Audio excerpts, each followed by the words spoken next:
Hello guys, SBD English academy में आप सभी का स्वागत है। आज हम पढ़ने वाले हैं परफेक्ट पार्टिसिपल के बारे में। पिछले वीडियो लेक्चर में हमने पास्ट पार्टिसिपल को कंप्लीट किया था। आज के वीडियो लेक्चर में हम परफेक्ट पार्टिसिपल को कंप्लीट करेंगे।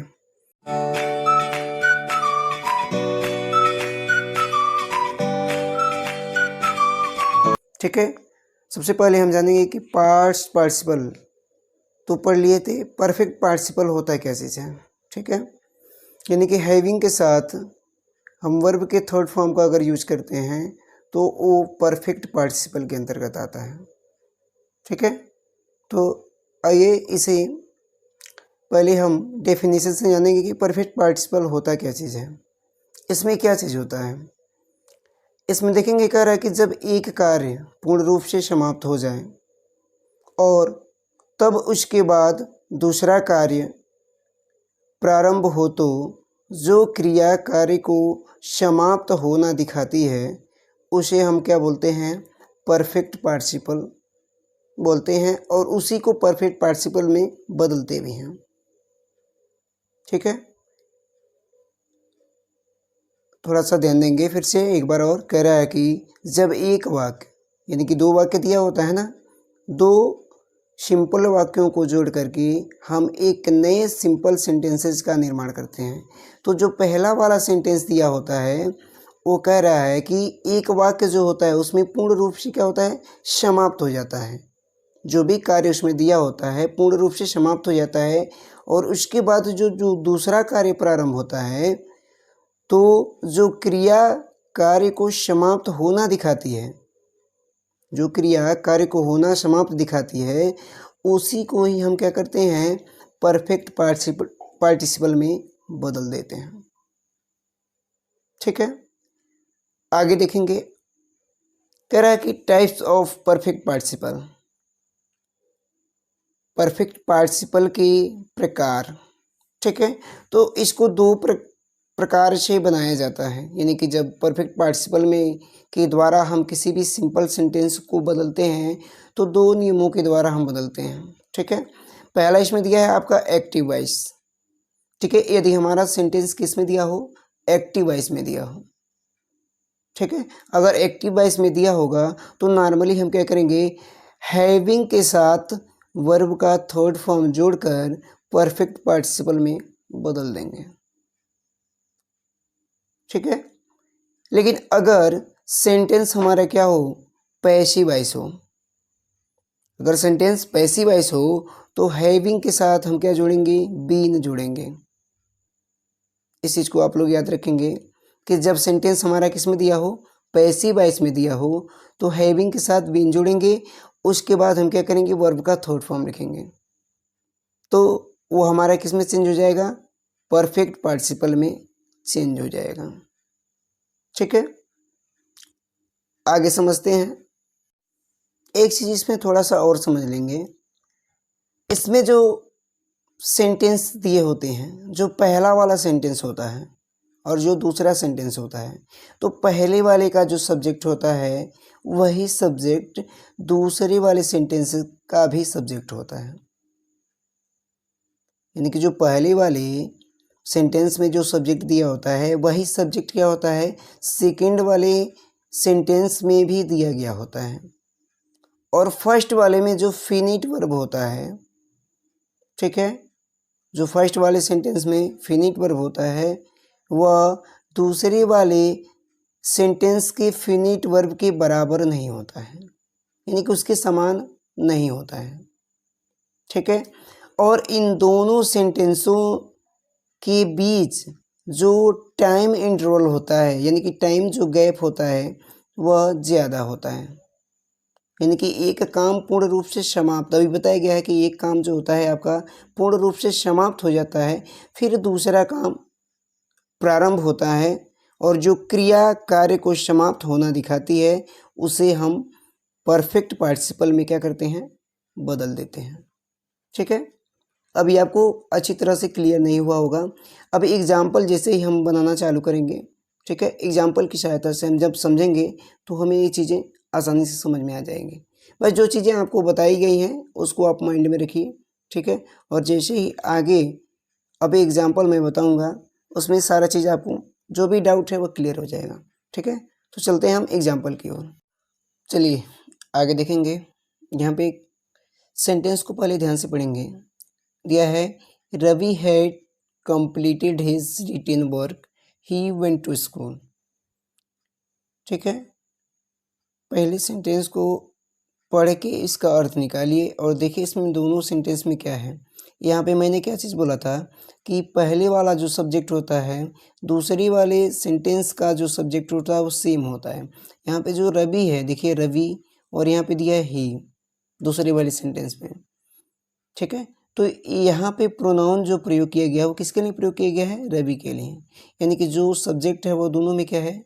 सेम है, ठीक है। यही चीज़ ऊपर अभी बताया गया है, ठीक है। लेकिन जो फिनिट वर्ब होता है हैड कंप्लीटेड, देखिए यहाँ पे हैड कंप्लीटेड, उसके बाद ये इसमें दिया है वेंट, ये क्या है? अलग अलग है, ठीक है। और इसके बाद बोला गया कि जो टाइम इंटरवल है, जो टाइम गैप है, ठीक है, वह एक कार्य समाप्त होने के बाद दूसरा कार्य हो रहा है। पहले कौन सा कार्य हो रहा है? Ravi had completed his written work, Ravi ने अपना लिखने का कार्य क्या किया? पूरा किया। उसके बाद ही वेंट टू स्कूल, वह स्कूल गया। अब एक कार्य खत्म हो गया है तो दूसरा कार्य चालू हो रहा है, और इनके बीच में जो टाइम गैपिंग है वह ज़्यादा है, इसलिए हम किसका प्रयोग करेंगे? परफेक्ट पार्टिसिपल का। और परफेक्ट पार्टिसिपल में अभी मैं बताया हूँ कि दो तरीके से बनाएंगे। एक तो अगर पहले सेंटेंस को देखेंगे कि वह कहीं पैसिव वॉइस में तो नहीं है, तो आप पहली वाले सेंटेंस में देखिए कह रहा है कि Ravi had completed his written work, ठीक है, पैसिव वॉइस नहीं है, एक्टिव वॉइस के रूल से लगेगा। तो एक्टिव वॉइस में हम क्या करते हैं? नॉर्मली सिर्फ हैविंग और वर्ब का थर्ड फॉर्म जोड़कर हम क्या करते हैं? सिंपल सेंटेंसेस का निर्माण कर लेते हैं, ठीक है। तो इसको जब हम क्या करेंगे? बनाएंगे तो कैसे बनेगा? यहाँ पे होगा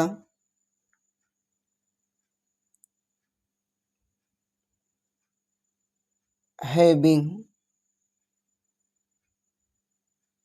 ठीक है, वर्ब का हैविंग के बाद क्या आता है?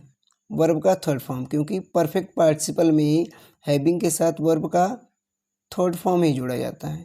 थर्ड फॉर्म क्या हो जाएगा? कंप्लीटेड, हैविंग, उसके बाद having completed his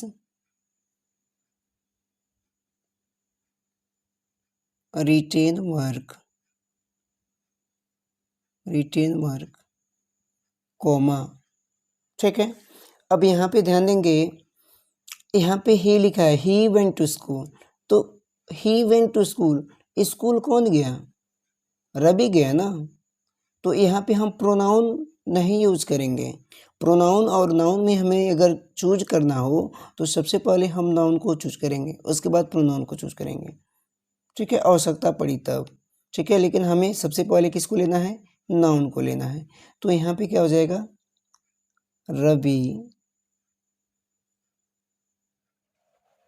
went to school, ठीक है। फिर से एक बार और देख लेंगे। हमारा जो सेंटेंस था वह एक्टिव वॉइस में था, और मैं बोला हूँ कि एक्टिव वॉइस में जब रहेगा तो हैविंग प्लस क्या हो जाएगा? वर्ब का थर्ड फॉर्म, बाकी जो ऑब्जेक्ट वगैरह रहेगा उसको लिख लेंगे। सेकेंड वाले जब सेंटेंसेस में आएंगे तो उसमें का जो सब्जेक्ट होगा उसमें यह ध्यान देना है कि कहीं प्रोनाउन का प्रयोग तो नहीं किया गया है। तो यहाँ प्रोनाउन का प्रयोग किया गया था, और किसके बदले आया है? यह रवि के बदले, तो यहाँ पे रवि हो जाएगा, रवि वेंट टू स्कूल, ठीक है। आगे देखते हैं दूसरा हमारा कह रहा है कि the servant swept the room, नौकर स्वेप्ट साफ करके, द रूम मीन्स कमरे को साफ करके, कमरे को साफ करके ही वेंट अवे, वह चला गया। अब इसमें देखिए जो भी हमारा सेंटेंस दिया गया है वह एक्टिव वॉइस में है, पहला चीज, ठीक है। और इसमें एक काम खत्म हो रहा है तो फिर दूसरा काम चालू हो रहा है, यानी कि जो टाइमिंग गैप है वह ज़्यादा है।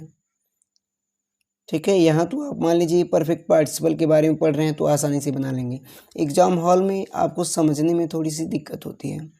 तो ये देखा जाता है कि सेंटेंस में अगर टाइम इंटरवल ज़्यादा है, गैपिंग ज़्यादा है, तो वहाँ पे हर हाल में परफेक्ट पार्टिसिपल ही लगेगा।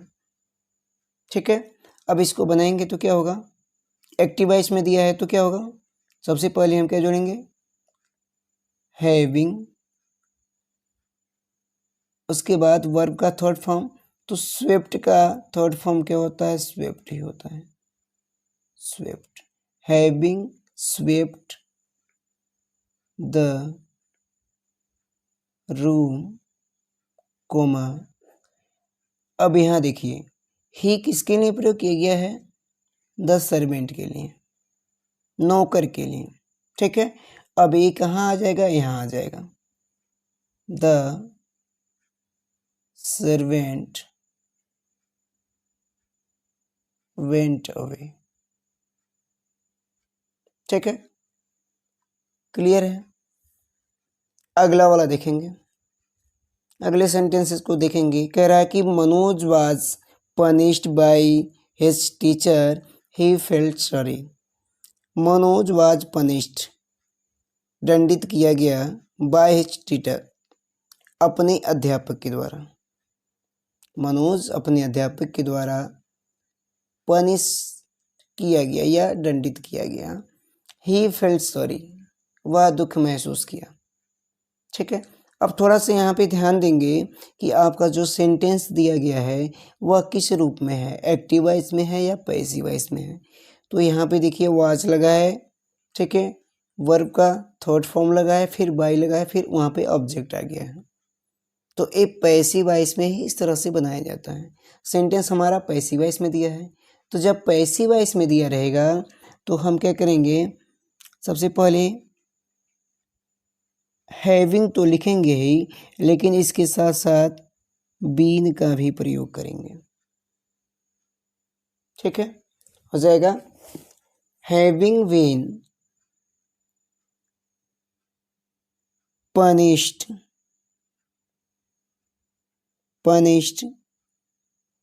by his teacher। अब यहाँ पे क्या करेंगे, कोमा लगाएंगे, और यहाँ दिया है ही किसके लिए प्रयोग किया गया है, मनोज के लिए।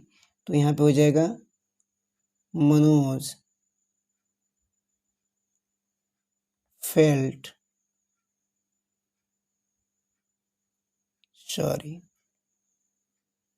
ठीक है, क्लियर है। ये सेंटेंस तो था हमारा किस में दिया हुआ था, पैसिव वॉइस में दिया हुआ था।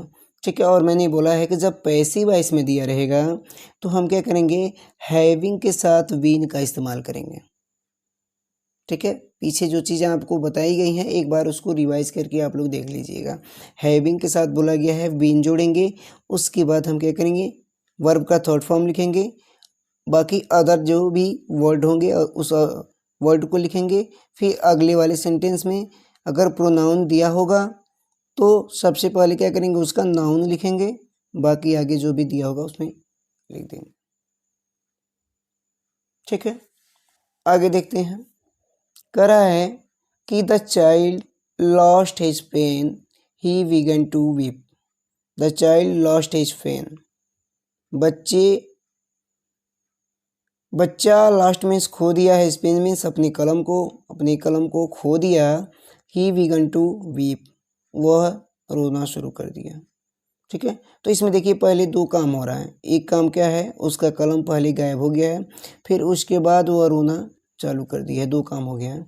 ठीक है, लेकिन हमारा जो ये सेंटेंसेज है, फर्स्ट वाला जो सेंटेंस है वह किस में दिया है आपका, कहीं पैसिव वॉइस में तो नहीं आया, जी नहीं, पैसिव वॉइस में नहीं है, किस में है, एक्टिव वॉइस में है। ठीक है, तो जब एक्टिव वॉइस में रहेगा तो हम किसका इस्तेमाल करेंगे, हैविंग का। हो जाएगा हैविंग, वर्ब का थर्ड फॉर्म, हैविंग, वर्ब है आपका lost, having lost has pen, comma, अब यहाँ ही की जगह पे क्या आएगा, नाउन आएगा आपका, the child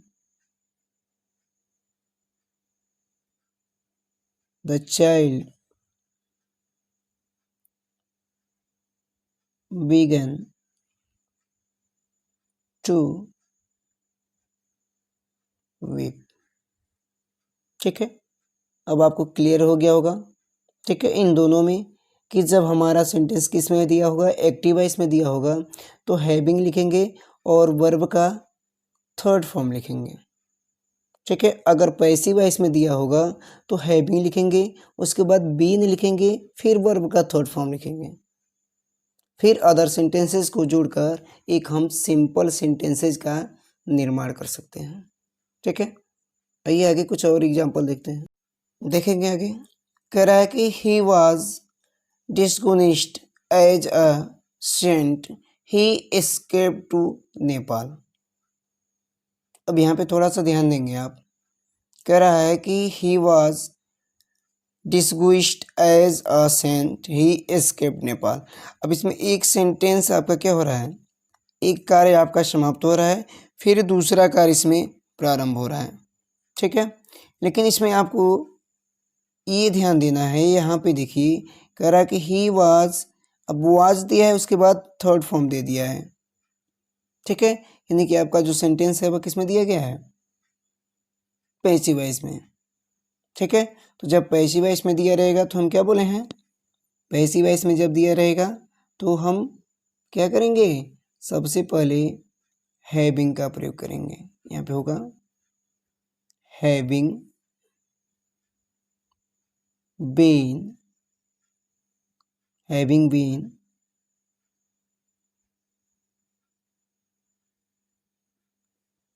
disguised as a saint। ठीक है, फिर क्या करेंगे, कोमा का प्रयोग करेंगे। अब यहाँ पे देखिए, यहाँ पे प्रोनाउन ही दिया है और यहाँ भी प्रोनाउन क्या दिया है, ही दिया है। तो जब प्रोनाउन सेम है तो कोई दिक्कत नहीं है। ठीक है, उसी को लिख देंगे ही। ठीक है, उसके बाद